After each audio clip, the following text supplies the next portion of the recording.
Guys, welcome back to my channel.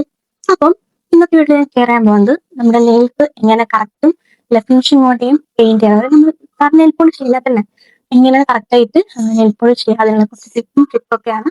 നിങ്ങളിപ്പോൾ ഒരു beginner ആണ്, അല്ലെങ്കിൽ നിങ്ങൾക്ക് കറക്റ്റായിട്ട് നല്ല ഫിനിഷിങ്ങോടെ നെയിൽ പോളിഷ് ചെയ്യാൻ അറിയില്ല അങ്ങനെ ആൾക്കാരാണെങ്കിൽ നിങ്ങൾക്ക് ഈ വീഡിയോ ഭയങ്കര യൂസ്ഫുൾ ആയിരിക്കും. നിങ്ങളുടെ വീഡിയോ സ്കിപ്പ് ചെയ്യാതെ ഫുള്ളായിട്ട് കാണുക, അതുപോലെ ലൈക്ക് ചെയ്യുക, ഷെയർ ചെയ്യുക, അതുപോലെ ചാനൽ സബ്സ്ക്രൈബ് പിടിച്ച് സപ്പോർട്ട് ചെയ്യുക. അപ്പൊ നമുക്ക് നേരെ വീട്ടിലോട്ട് പോകാം. അപ്പോൾ ഫസ്റ്റ് നിങ്ങൾ ശ്രദ്ധിക്കേണ്ട ഇമ്പോർട്ടൻറ്റ് കാര്യം എന്താണെന്ന് വെച്ച് കഴിഞ്ഞാൽ നിങ്ങൾ ചൂസ് ചെയ്യുന്ന നെയിൽ പോളിഷ്. ഞാൻ മുന്നത്തെ നെയിൽ കെയറിന്റെ വീട്ടിൽ പറഞ്ഞിട്ടുണ്ട്, നമ്മൾ നെയിൽ പോളിഷ് ചൂസ് ചെയ്യുമ്പോൾ മാക്സിമം നല്ല ബ്രാൻഡിന്റെ ചൂസ് ചെയ്യാം. ഈ ലോക്കൽ നെയിൽ പോളിഷ് ഒക്കെ ആകുമ്പോൾ അതിൽ കെമിക്കൽസും കാര്യങ്ങളൊക്കെ ഉണ്ടാകാൻ പിന്നെ പെട്ടെന്ന് എന്തെങ്കിലും നെയിൽ പോളിഷ് കട്ട പിടിച്ചോ. കട്ട പിടിച്ച നെയിൽ പോളിഷ് ഒക്കെ നമ്മൾ യൂസ് ചെയ്യുന്നെങ്കിൽ നമുക്ക് എന്തെങ്കിലും അത്ര പെർഫെക്റ്റ് ആയിട്ട് ഫിനിഷിംഗ് കൂടെയാണ് നെയിൽ പോളിഷ് ഇടാൻ വേണ്ടി പറ്റില്ല. അവിടെ ഒരു ഫിനിഷിംഗ് കിട്ടത്തില്ല. അപ്പൊ നിങ്ങൾ അങ്ങനെ കട്ടയൊന്നും പിടിക്കാതെ നല്ല ക്വാളിറ്റി നെയിൽ പോളിഷ് ചൂസ് ചെയ്യാം. പലരും ചെയ്യുന്ന മിസ്റ്റേക്ക് ആണ്, നമ്മൾ നെയിൽ പോളിഷ് അപ്ലൈ ചെയ്യുമ്പോൾ ഫസ്റ്റ് തന്നെ ഒരുപാട് ക്വാണ്ടിറ്റിയിൽ എടുത്തിട്ട് നമ്മൾ എന്ത് ചെയ്യും, നെയിൽ പോളിഷ് ഇടാൻ വേണ്ടി തുടങ്ങും. പക്ഷെ അങ്ങനെ ചെയ്യാൻ പാടില്ല. അപ്പൊ അങ്ങനെ ചെയ്യുമ്പോൾ എന്താണെന്ന് വെച്ച് കഴിഞ്ഞാൽ ഒരുപാട് ക്വാണ്ടിറ്റി ആകുമ്പോൾ നമ്മൾ അതിനകത്ത് ഇട്ട് കഴിഞ്ഞാൽ പെട്ടെന്ന് തന്നെ എന്ത് ചെയ്യുമ്പോൾ താഴെ നമ്മുടെ ഈ ഒരു ഏരിയയിലേക്കൊക്കെ ഇങ്ങനെ ഒലിച്ച് താണിട്ട് ഒട്ടാക്കി അതിങ്ങനെ ഒരു പിറങ്ങിയ പോലെയൊക്കെ ഉണ്ടാവും. അപ്പം എന്ത് ചെയ്യണം, നമ്മൾ ഫസ്റ്റ് നെയിൽ പോളിഷ് ഇടുന്ന സമയത്ത് ചെറിയൊരു ക്വാണ്ടിറ്റിയിൽ മാത്രം എന്ത് ചെയ്യുക, നെയിൽ പോളിഷ് എടുക്കുക. എന്നിട്ട് നമ്മൾ നെയിൽസ് എന്ത് ചെയ്യുക, അപ്ലൈ ചെയ്യാം.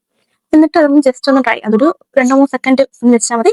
എന്നിട്ട് അതിന്റെ മേലെ പിന്നെയും ഒരു ചെറിയ ക്വാണ്ടിറ്റിയിൽ നെയിൽ പോളിഷ് അപ്ലൈ ചെയ്ത് കഴിഞ്ഞാൽ നമ്മളെ ഫിനിഷിങ്ങിൽ എന്ത് ചെയ്യും, നമുക്ക് നെയിൽ പോളിഷ് ഇടാൻ വേണ്ടി പറ്റും. അപ്പോൾ നിങ്ങൾ ശ്രദ്ധിക്കേണ്ട കാര്യം, ഫസ്റ്റ് തന്നെ നമ്മൾ എന്ത് ചെയ്യാൻ പാടില്ല, ഒരുപാട് ക്വാണ്ടിറ്റി നെയിൽ പോളിഷ് എടുത്തിട്ട് അപ്ലൈ ചെയ്യാൻ വേണ്ടി പാടില്ല.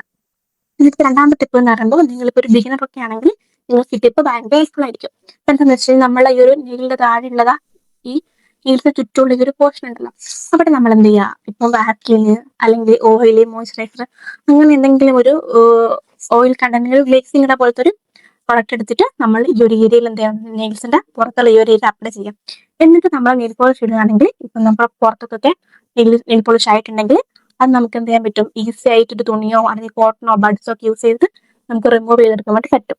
അതിന് അടുത്ത ടിപ്പ് എന്താണെന്ന് വെച്ച് കഴിഞ്ഞാൽ, ഇപ്പം നമ്മുടെ നെയിൽ പോളിഷ് പോലെ തന്നെ ട്രാൻസ്പെറന്റ് കളറിൽ ഒരു സംഭവം കിട്ടും. അതിന് നെയിൽ പോളിഷ് എന്ന് പറയുന്നത് പേര് കറക്റ്റ് അറിയില്ല.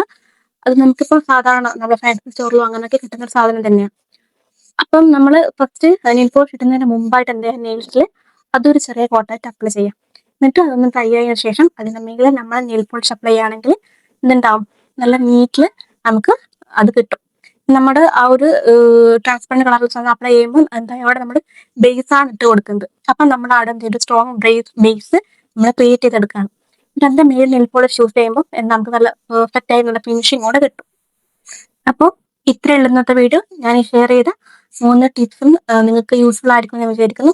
അപ്പൊ നിങ്ങൾ ഇതൊക്കെ ഒന്ന് ട്രൈ ചെയ്ത് നോക്കുക. എന്നിട്ട് നിങ്ങൾക്ക് വർക്കായോ എങ്ങനെ ഹെൽപ്ഫുൾ ആണോ എന്നുള്ളതൊക്കെ കമന്റ് ബോക്സിൽ പറയാം. അപ്പൊ ഇനി ഇതുപോലെ എന്തെങ്കിലും വീഡിയോസ് വേണമെങ്കിൽ നിങ്ങൾക്ക് അതും കമന്റ് ബോക്സിൽ പറയാവുന്നതാണ്. നിങ്ങളുടെ വീഡിയോ ഇഷ്ടമെങ്കിൽ ലൈക്ക് ചെയ്യുക, ഷെയർ ചെയ്യുക, അതുപോലെ ചാനൽ ഒന്ന് സബ്സ്ക്രൈബ് ചെയ്ത് സപ്പോർട്ട് ചെയ്യുക. ബൈ.